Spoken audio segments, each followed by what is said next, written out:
Good afternoon, everybody. Thank you all for being here today. Welcome to our second episode of Breaking Barriers with Jennifer McGuinness. So we do want to thank everyone here for joining us.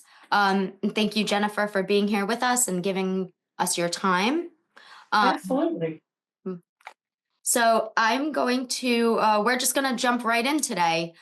So we're going to start, today's episode is going to be smashing stereotypes, navigating bias, and owning your success, right? So we're going to talk about a lot of the challenges that women face, some of their insecurities, we're going to look at some stereotypes that women are facing, and then how to combat that as a leader.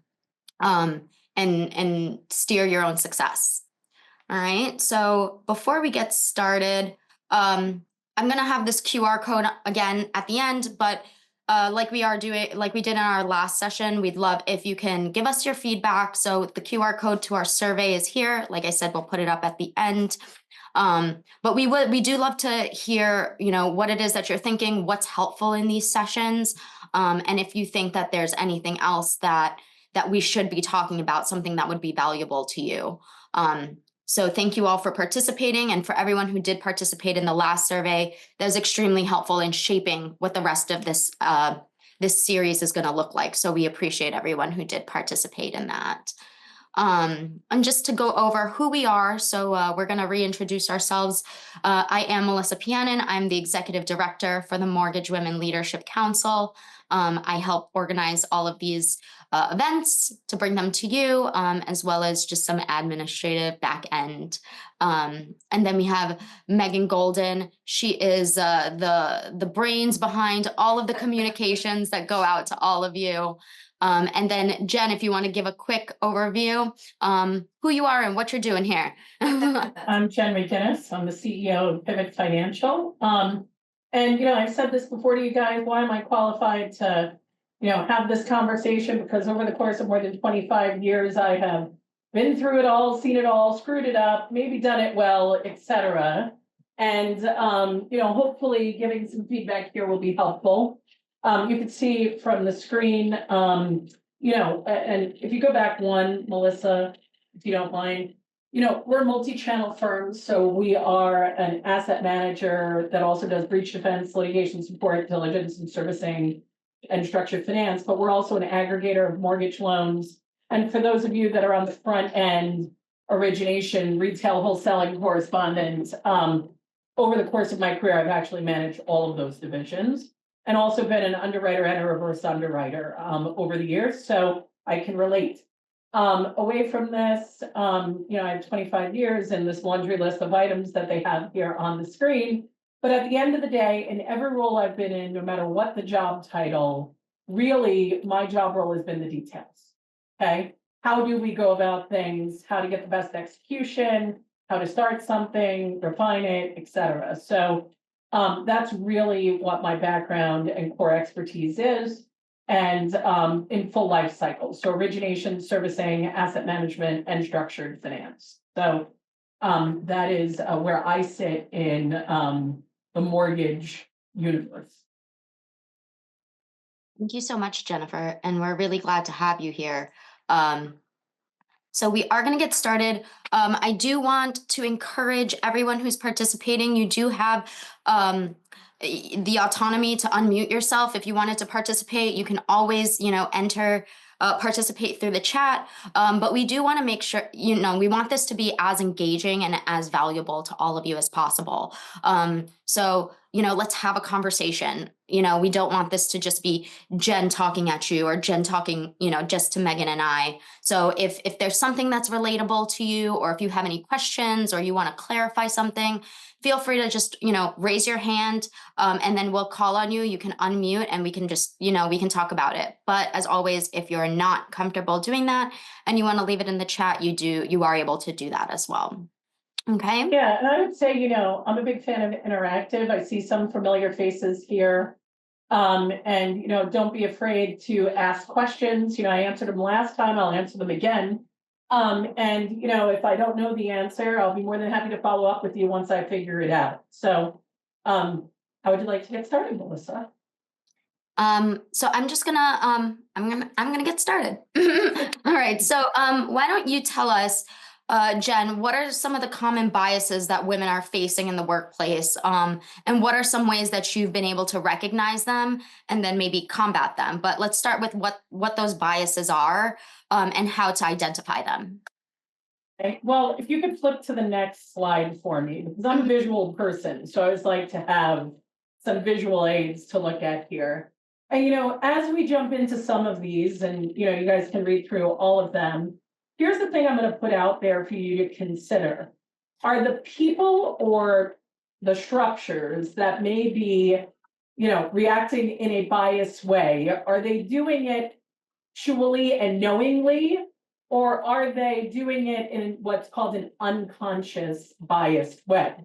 There are people in the world that were just raised a certain way or came up and were brought up in a certain era that may not realize or be as in tune with some of the differentiators between then and now. So I just put that out for your consideration. So prototype biasing, right?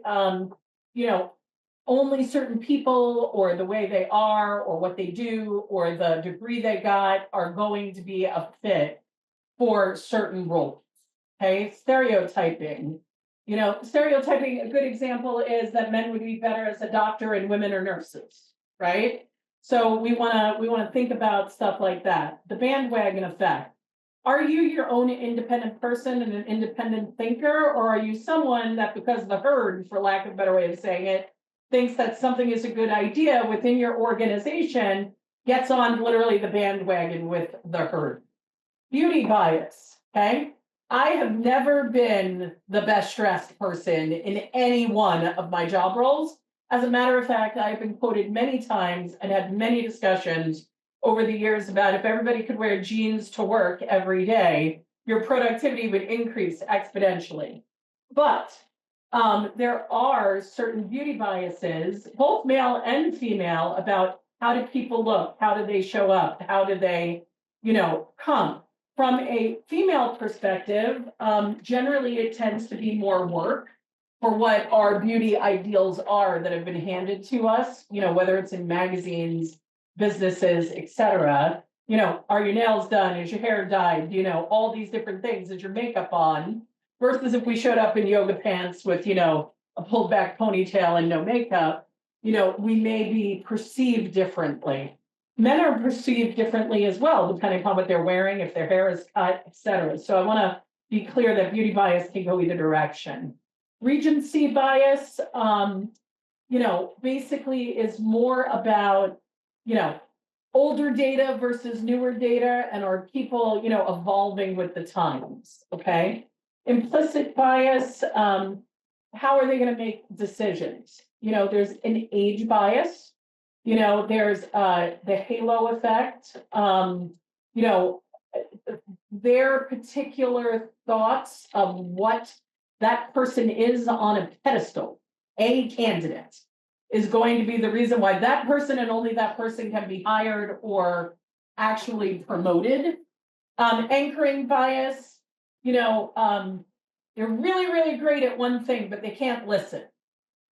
Okay. Well, you may be great at making money, but if you can't collaborate, you're not going to get better at what you're focusing on because you're not able to actually continue to scale those types of relationships. So there is a feedback loop that's necessary. So just because you have one positive skill, are all the positive skills that you need to have in order to achieve the role that you're looking to achieve intact, or are there things that you need to work on, is a good example. Value attribution, the perception of extrovert versus introvert. Okay, I will tell you that some of the people that speak the least, if you actually speak to them, are extroverts. Okay, but there are different types of extroverts, and extroverts aren't necessarily the ones that are going to proactively say, ooh, pick me. They may need to be called upon, and then they have a lot of opinions. So I think you need to think through that. Confirmation bias is, listen only to the information that confirms what you want to be hearing. Okay. It is very important in any business, not only the mortgage industry, but just generally, right? It's not only your opinion that matters, it's a collection of information that then can be analyzed to form an outcome. Okay, and if people think in general, they're always right, you're not gonna get very far.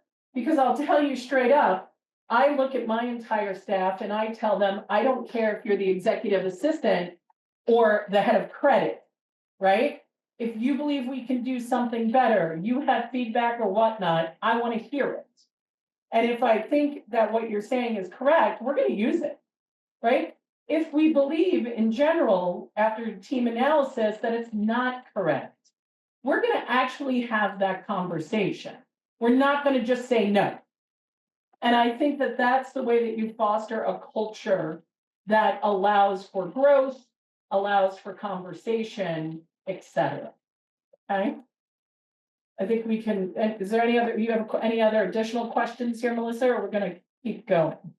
I think we can keep going. And like I said earlier, for those who are just joining us, if at any point you would like to jump in, participate, ask any questions, please feel free to just raise your hand in the chat or enter something into the chat, and then we can you can unmute yourself and ask that question. Right. And now, so this is something that I personally relate to, right? Because I think I come off or I'm perceived often as confrontational because I'm very direct. But how can you address bias in real time without being seen as confrontational, as a maybe not just as a woman, but in general? So being direct will not actually be the reason why people believe you're confrontational. It's if the verbiage that's coming out of your mouth is actually perceived to be an attack. Okay. So if you flip the conversation a little bit, I feel like you just dismissed me in that meeting because I'm a woman. Well, you're telling them that they did something wrong definitively. Okay. How about this? I was sitting in the meeting earlier today and I felt like you might feel that I wasn't contributing efficiently.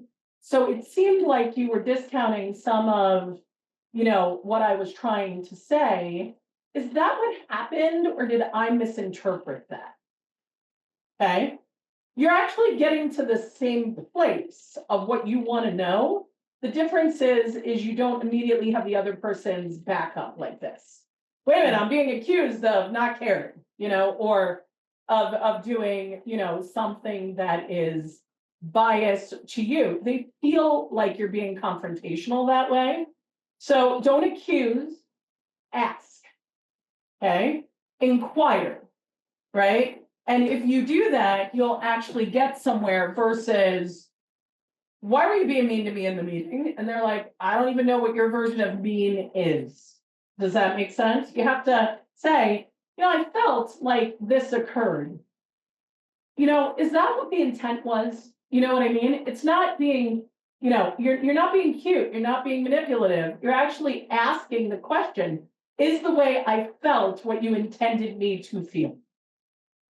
And if you start there, you're generally going to get more proactive feedback versus you dismissed me in that meeting. See where I'm going?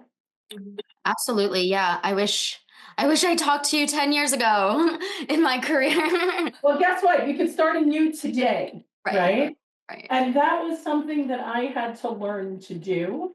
It was not something that I did naturally on day one either, Melissa, right?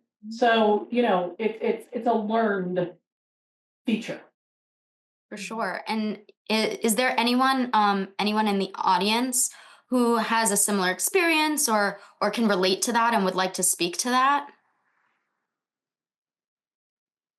And I mean, I can speak a little bit to actually the past slide, the first portion of prototype.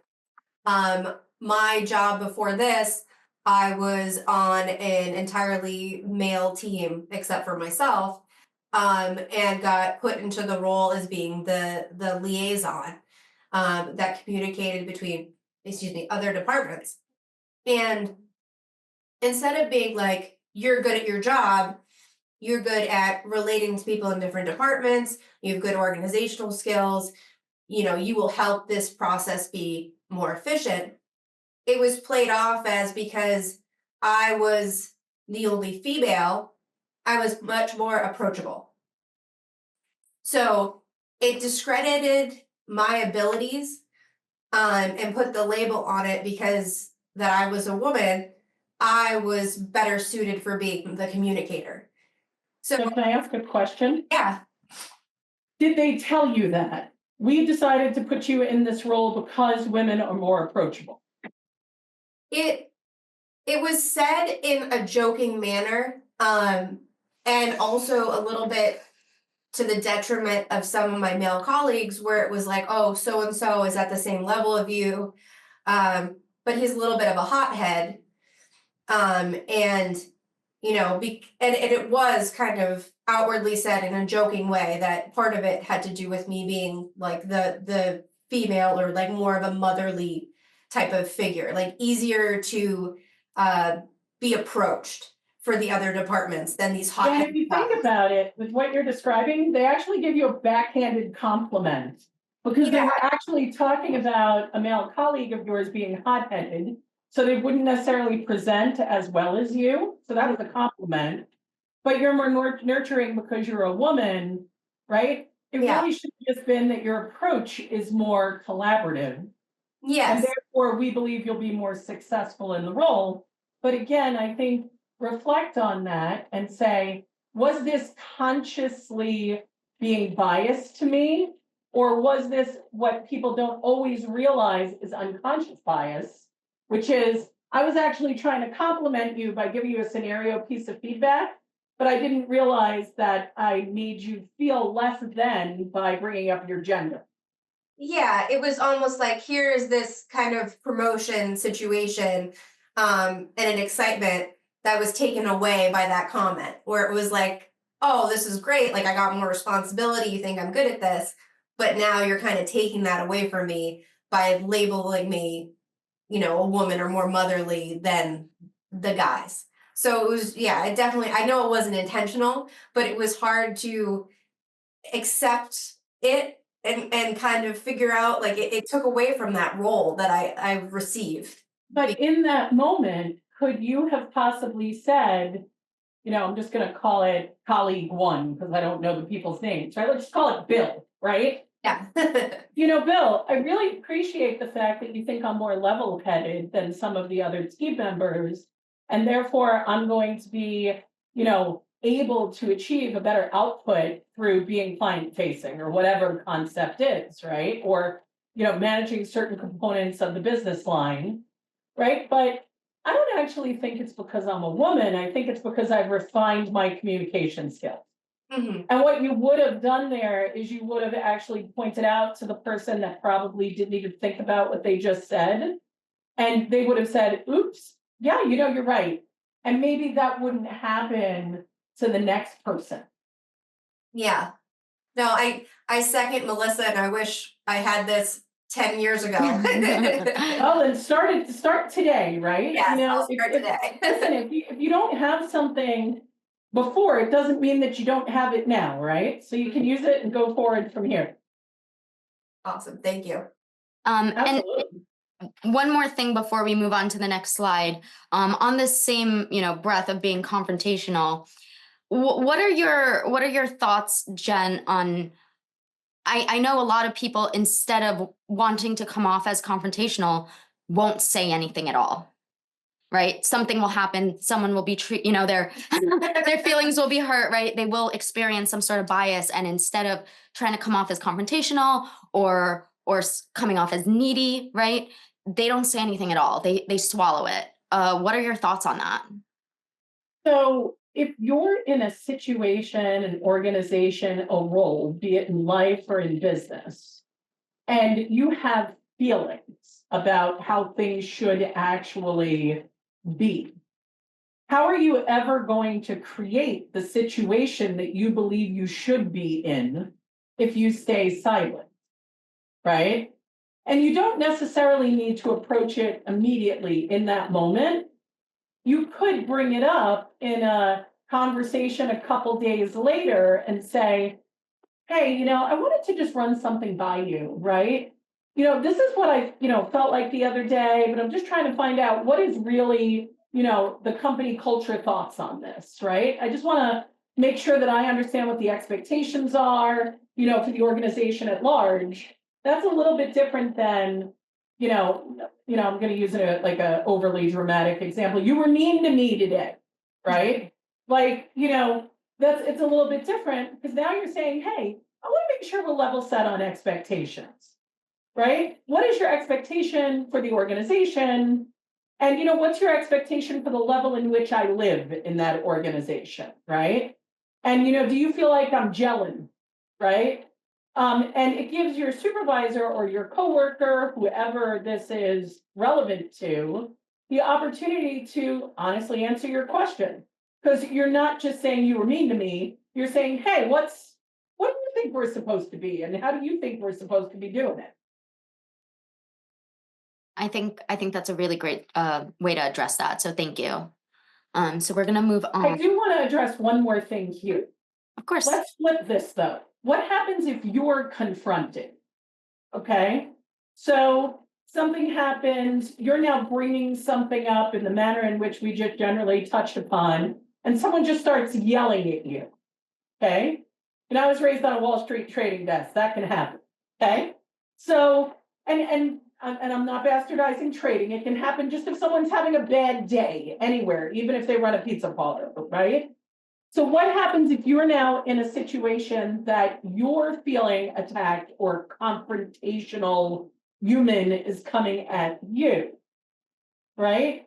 What I'm going to say is do not become the turtle, okay? You're not going into your shell. You're not pulling your legs in and your head in, okay? But what you need to do is not start yelling back, okay? I will tell you very, very early in my career, if anybody ever came at me yelling, I would yell back. Let me tell you what that doesn't do. It doesn't neutralize the situation. Let me tell you what does work and why they will never do it to you again. Okay. You stay completely calm in the situation. Granted, my heart may have been beating at a much faster pace, staying completely calm. But what you do is say, hey, I'd really like to have this conversation with you, but I don't think we can have a conversation at the level you're at right now. So should we step away from this discussion and maybe schedule a time to come back together to talk? And if they keep screaming or whatnot, and just say, hey, I'm really trying once, twice, 3 times, and then say, I've tried to diffuse this, 3 times now. I'm going to step away, walk away from it. And when you're ready, let me know and I'll come back and talk to you. You will actually find, ladies, that you will get much better reactions and a higher level of respect from anybody. I don't care if it's male, female, whatever. I don't care what level, when you look to diffuse drama. Okay. And what people will learn is that you're not going to partake in it. So they will stop doing it to you. And if they feel that they need to have a target for that kind of thing, it will not be you. All right. So I think, you want to think about that as well. Thank you for sharing that, because that certainly, was my first instinct as well, starting getting into workforce. If someone started here, I matched them, or, I went above. So no, but actually, if they're starting here and here isn't warranted, then you're just doing the same bad they're doing to you. You're right. Right. So, be what you think you're supposed to be in a situation, not what they've done to you. So what do you think are some of the most common stereotypes that we're facing, women in leadership, women in mortgage are facing in the workplace, and what are some ways that you've navigated them, or you suggest that women navigate those? So I actually think certain women in industry in general continue to focus on what I call stereotypes of yesteryear. And then we're also going to flip to the next slide because I have an example. Mm-hmm. But for example, male-dominated field, okay? Or, the concept of, fitting into a man's world in the mortgage or financial services industry. Well, in 2025, 52% of the people that work in the financial services industry are women. And you heard me say that right, 5-2. So it is not actually by people level male dominated any longer. It's now 52% female. But of that, 17% occupy senior leadership roles, and only 23% generally are in executive level positions. But what I'll put out there, ladies, is women didn't start at the same time in this industry as the majority of men did. So think about how quickly women have now achieved that 17 and 23%. So is it that the industry is male dominated, or you're fitting into a man's world, or is it that we got a later start and there's a little bit of catch up, right? Away from that, from a stereotype perspective, I put together with my friends Megan and Melissa here, feminine stereotypes versus masculine stereotypes. Women are caregivers, men are leaders. Women are passive, men are good at math, okay? Women should raise the children, boys don't read books. You see, there's all kinds of different stereotypes here. Women are quitters. I don't even know where that one comes from, because I find women keep going, probably too long at times. Boys shouldn't play with dolls. Young women are innocent or naive. Men are doctors, women are nurses. I said that earlier. Women need help from men. Boys will be boys. Women are weak. Men don't cry. They do. Women are too emotional for leadership. Men use aggression to solve problems. By the way, that's an emotional response from a man. Men provide for their family. Okay, so once you start to think about this list, okay, men and women today are both caregivers. Okay, there are, and I'm going to use the stay-at-home mom versus stay-at-home dad component. And by the way, being a stay-at-home parent is a career path. I want to be clear. Okay, it's not lesser than a job elsewhere. Okay, so women are caregivers. Generally, women care about people, but there are men that also care about people. The context of this historically has really more been mom is the one that takes care of the kids, right? And but that's true and not true. Okay, so my entire life since my son was born 14 years ago, right? Pre-COVID, I also was a single parent for a number of years before I got married again. Okay, women should raise the children. Well, I've been working in an executive capacity his entire life, but I still raised my son and created a structure by which to be able to do so.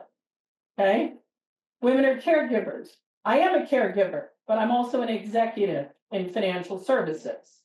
Women are quitters. I completely disagree with this, because actually, in my opinion, women stay in bad work situations longer than men, in my experience.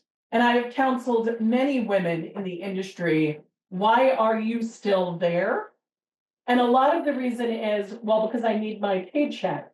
Then create a, backup parachute of small dollar amounts to cover a couple of months of bills to be able to walk away from a bad situation. Okay. Young women are innocent or naive. Yes. Are there innocent people or naive people in this world? Yes.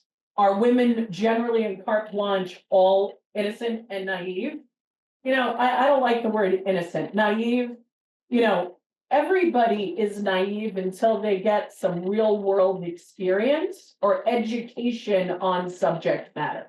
I don't care who you are. Same thing with animals, quite frankly, right? Like, not everybody flies at the same time every day, right? Women need help from men.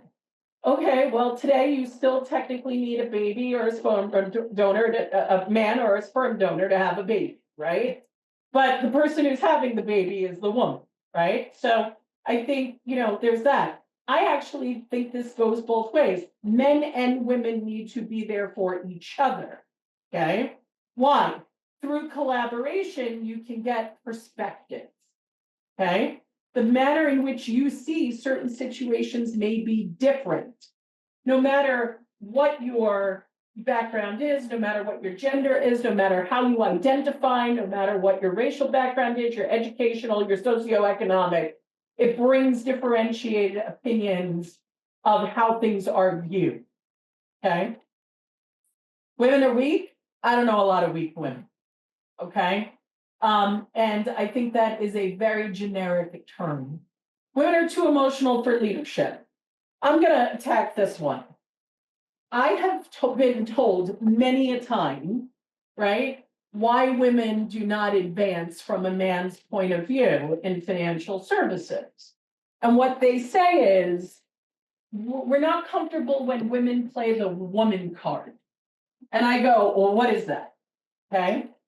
Well, a woman comes into their office because there's been a conflict or they've done something wrong and they start crying.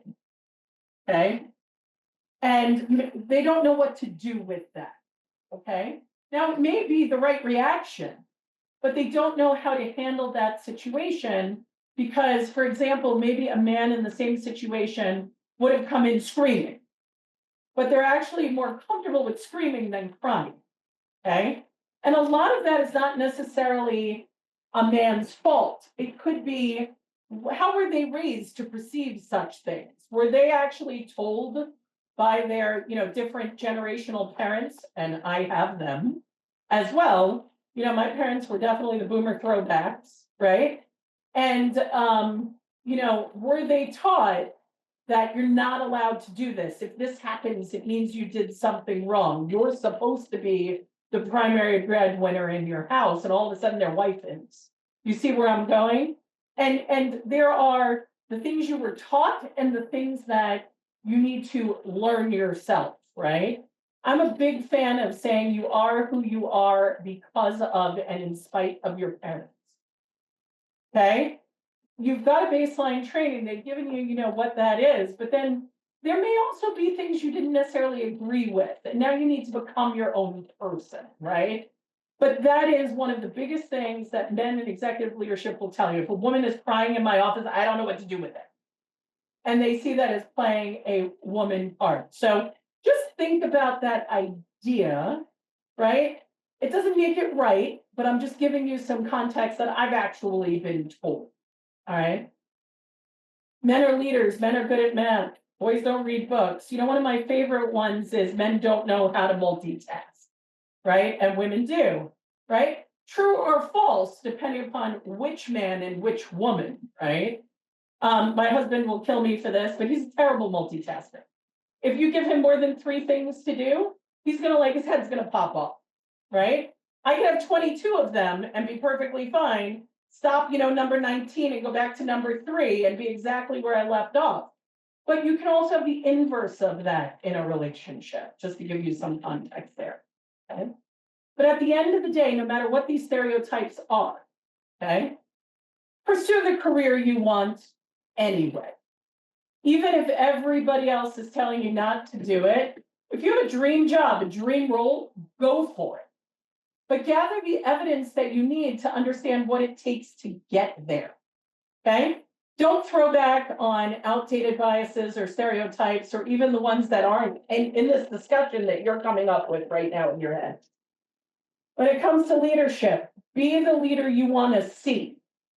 Well, I believe my boss should have done this. Well, are you doing it? Because why would they do it if you wouldn't do it yourself? Right? Mm-hmm. So are you showing up the way that you think that somebody else should be showing up for you? Right? And women in leadership positions can create more inclusive workplaces, advocate for fair policies, and mentor younger women. Well, men should be doing that too. Everybody should be working together. And the next question is, as a woman, if you walk into a room, do you count how many women are in that room versus men? If the answer is yes, my question is why?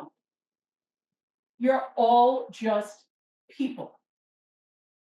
People that have come to work to do a job. generally, at the same level, you all have the exact same thing to win or lose. So why are we counting? Don't count. Ignore. You're all people and approach the conversations that way. The other thing I would say for women is women really need to support other women, and I've said this a lot, okay? I have found in my own career, and maybe some of you have had this happen, that when a woman is getting ahead, other women may try to poke at why that is versus them instead. And instead of other women saying, oh, it's awesome that a woman's succeeding, there may be some sarcastic commentary or a little ego triggering from other people in an organization, or even outside an organization when another woman is getting ahead.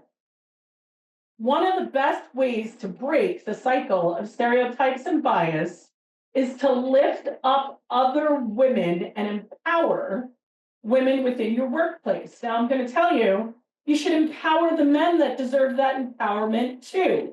You should also lift them up. Why? Because we're not counting our genders or identities in that conference room. We're counting that they're people, and who are our best contributors, our midline and our lesser contributors. And let's build up the right people in general, okay? And advocate for their promotions, acknowledge their work, stand together. And I said this in our last session, right? If somebody is standing up for you in a room that you are not in, okay, that's what you want. You want people to understand you, and in an unfair possible situation, or a fair one, quite frankly, be able to explain what the intent was of your actions. So you have to also give people the chance to get to know you. Going back to Melissa's comment, if you never speak up about how you feel about situations, how does anyone ever get the chance to know you and how you best achieve things? They don't, right? So you have to speak up, stand up for yourself. If you don't advocate for yourself, who's going to do it for you? Right? Ask for the raise you want. Push for that promotion. Demand the respect you deserve if you have earned it. If you haven't put in the work and you demand that promotion, more likely than not, your supervisor is going to look at you and go, why do you think that you deserve this promotion when boom, boom, boom, boom didn't get done? Right? And you have to be realistic about, did you really earn it or not? Right? If the answer is yes, then you fight for it. I think I touched upon in our last episode, I wasn't promoted, but I was told I was going to get 100 grand more a year in comp, right? But that wasn't okay for me. A lot of people would have been like, oh, but it's $100,000 more in salary. But that's not the respect that you deserve. It's not what you earned by itself, right? So you also want to think through those components as well. Jen, the last time we talked, you also, I'm going back to kind of the women are quitters comment, and how often, women really aren't quitters. They'll stay at a job for a long period of time without being that change. And you had some good viewpoints on, choosing a company and a career path based on what your ultimate life goals were. Right. The importance of that company culture. And I would love if you could speak on that again. Yeah, what I would say is also not only company culture, but what you want your life to be. What is your work life expectation? So one of the things I touched upon last time, Megan, was if you know you want to be home at 6 p.m. every single night, then you have to make sure that you understand within the organization and business type line that you're in, or in general across industries, how high can you go, right? Because if they expect you to work until 8, 9, 10 o'clock at night at a certain level, right? Or sometimes that's necessary, is that something that you're willing to do in your work life career path, right? And you can't be mad at an entire industry, if you want to be home at 6 o'clock at night, but the requirements that go with a particular role extend past that. So then you have to assess that. Does that make sense? Mhm. So corporate culture, I saw a post on LinkedIn the other day. It was a real estate broker that said, I want my people to have really happy lives because they'll produce more for me. That's why we close every day at 4:30. Right? And maybe if you want to be home at 5 o'clock, they're a great company to work with, right? So I think, you need to assess what is the culture.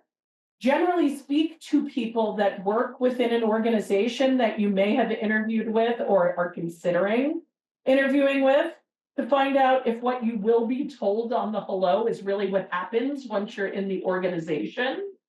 And then again, be honest about what it is that you want to achieve. Is your entire focus that I must be number one? Well, then what are you willing to give up to get there? Because I'll tell you, to become number one, you give up a lot. A great example is I never go on vacation without getting a phone call, right?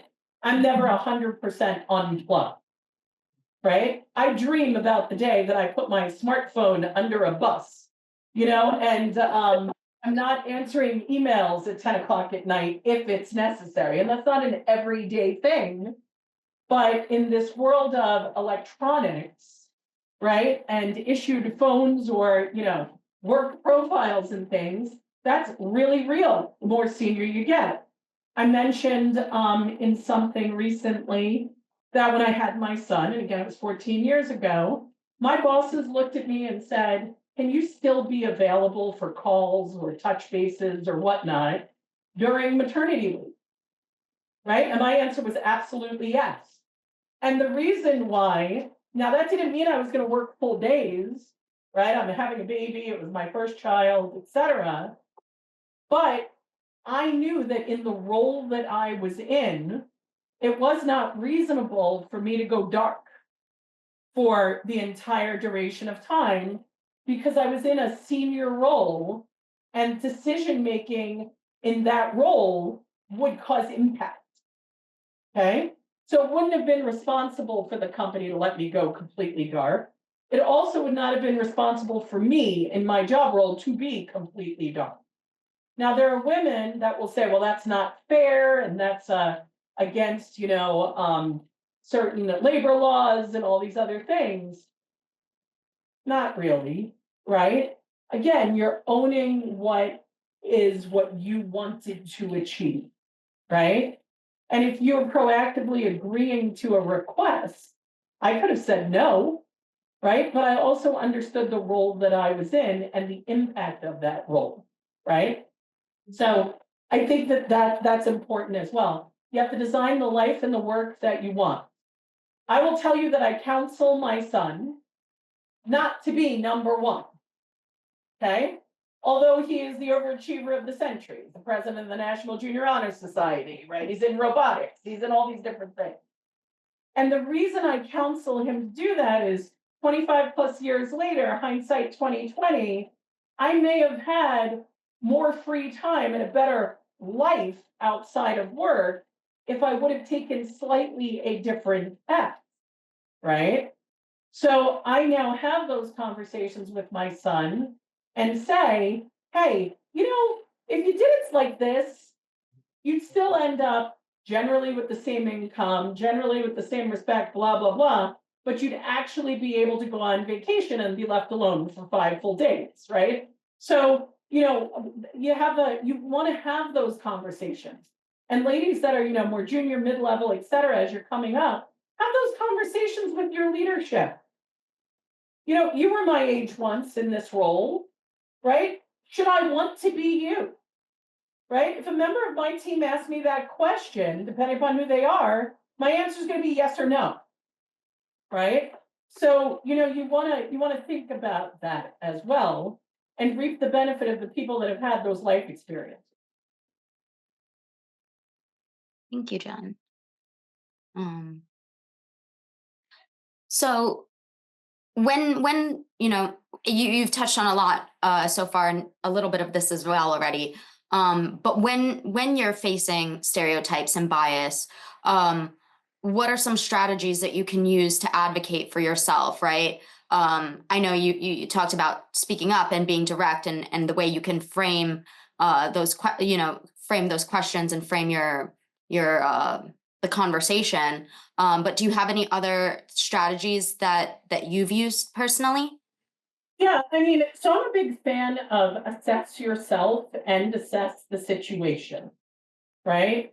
How did I show up in that situation versus how I felt in it, right? And, I don't really write a pros and cons list. I think through the pros and cons or the different features of a situation. And then I come to a conclusion of, you were triggered that there was a problem and you weren't, treated fairly. But, right, is that what really happened? Or is it possible that the other individual or the reaction, wherever it came from, may have been triggered by, how you may have shown up in the situation as well, right? And for example, uh, my son's a straight A student. He got a B plus on a quiz, and you would have thought his life was over. And by the way, I don't say that he has to get straight A's. Okay. Same thing. Maybe you put a lot of effort into a submission of a project. And then the project feedback comes back to you and says, I thought you were going to include these three things too. It's very similar to Alex's B plus scenario, right? You thought you did it perfectly well, and now someone's saying, well, I thought you were going to do these three things too, but they haven't told you what they thought about the rest of the content, right? Well, go back and look at what the assignment was, right? Should you have known that what they were going to ask you for should have been part of what you put together before you just get offended by the feedback? And the answer may be, they never asked me for that, and I would have never even, if I was clairvoyant, known that I should have done that, right? But assess the details before you react. Sometimes stepping away from a situation and thinking about it is important. If something happens over and over and over again and you never address it, you're enabling it from happening as well, right? I will tell you that sometimes I move at 150 miles an hour. And if you don't tell me that I'm doing something or said something a certain way in the moment, I will never know. Okay? When you're moving at 150 miles an hour. So if you have that conversation, you say, I felt like this, and the person goes, I really don't know what I did to make you feel that way, but could you point it out to me if it ever happens again? Take them up on that offer. And the next time you feel the same way, say, hey, you know that thing that you weren't sure what I meant? It just happened again. By you doing X, Y, and Z in the moment, right? Whether they're a supervisor or a coworker or more junior or senior to you or lateral, right? You just did it again, and this is why it made me feel that way. Now they're in the real moment and they can go, oh, okay, I see where you're coming from. I could probably do this way. And now you're learning together. But don't have somebody say, tell me it in the moment and not do it. Because if they're telling you to do that, they actually want you to do it. That helpful? Yeah, absolutely. So, what I'm hearing is a lot, and from a lot of our early conversation as well, I think a lot of ways to combat these stereotypes and bias is kind of to evaluate your personal emotions and then kind of combat it logically, right? Don't come from an emotional place when you're trying to address it, is kind of what I'm understanding. Yeah, and I've also heard many people, whether it's men or women, I just don't understand why nobody likes me. At all of the last 3 companies I've been at, nobody likes me.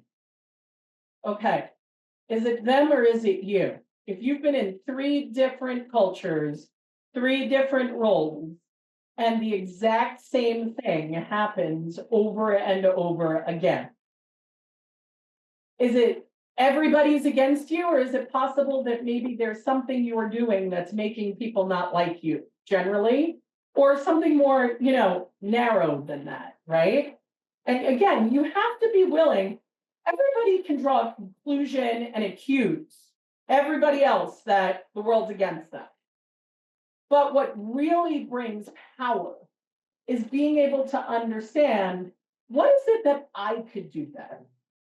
And did I end up in XYZ situation because of the way I approach something?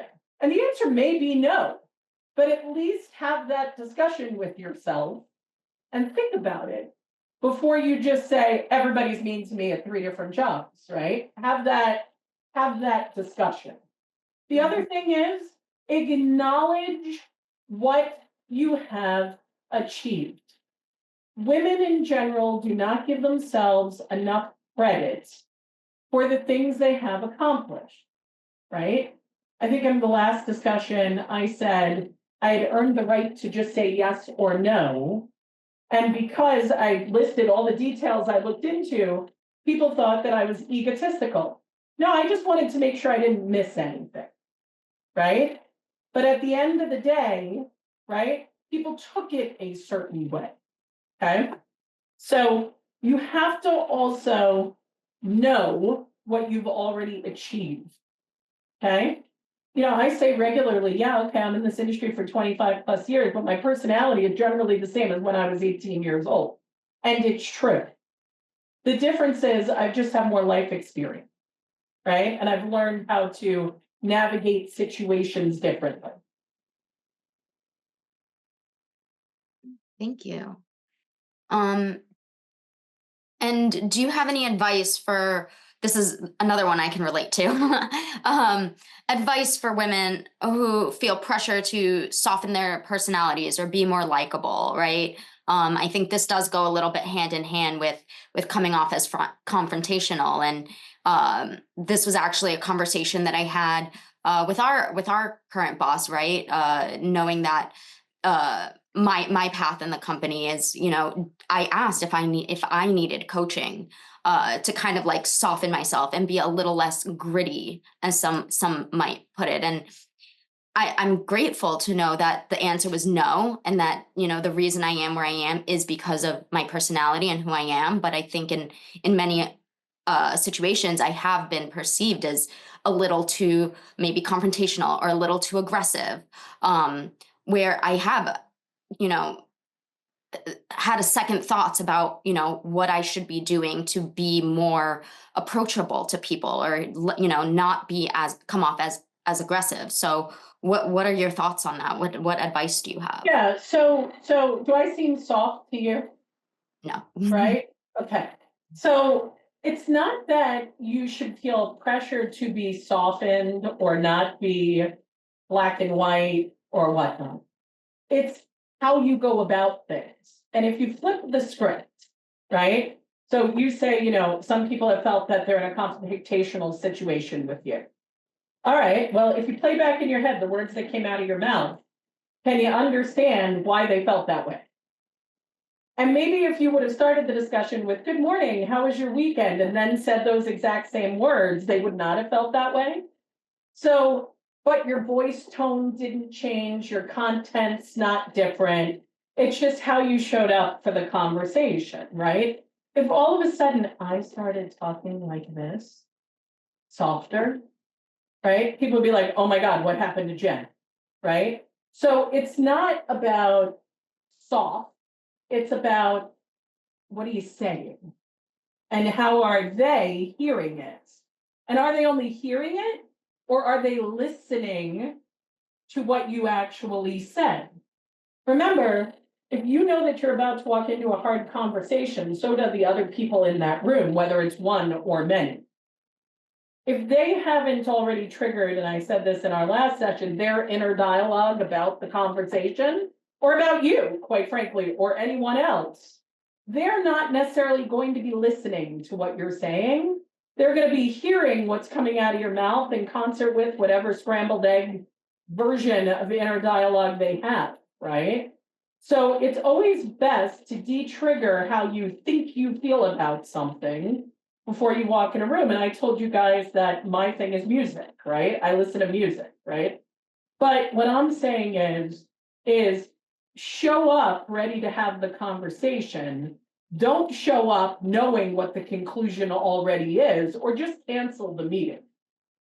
Because you're not actually willing to have the conversation, right?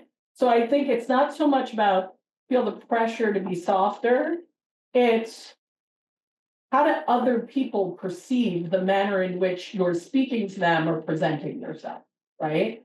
So I'm a big fan of, what are the bullet points I want to get across in a discussion, right? And how do I want to go about talking about this, right? Before you just go. And it's not because I think that I need a filter, it's because I want to make sure that I have a developed thought process that conveys what I'm trying to say and that they hear it and are listening to it the way I intend for them to. And then you get the right reactions, right? But something as simple as good morning, how was your weekend, with the exact same sentence goes a long way. Or you just finished a really tough week, right? And now everybody's leaving. All right. Okay, guys, we're done.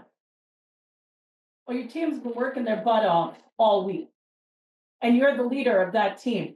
How do you think that team feels after they've put in all that effort all week when you just go, we're done? Okay.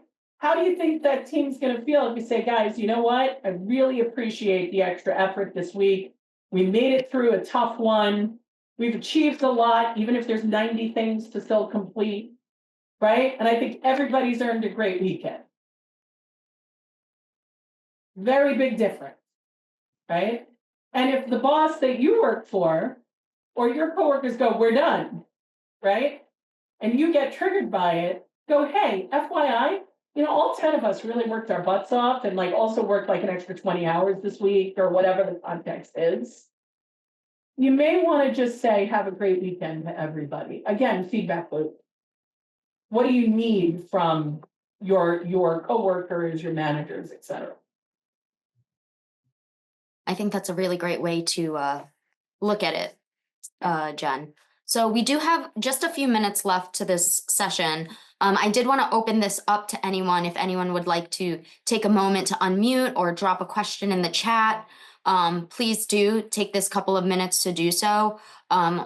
While you're doing that, I did want to mention there was something, Jen, that you touched on that I do have a huge appreciation for, and I want to kind of highlight, right? So a couple slides ago, you were talking about if a man in your organization were to do something, not just to praise the women, but also acknowledge men.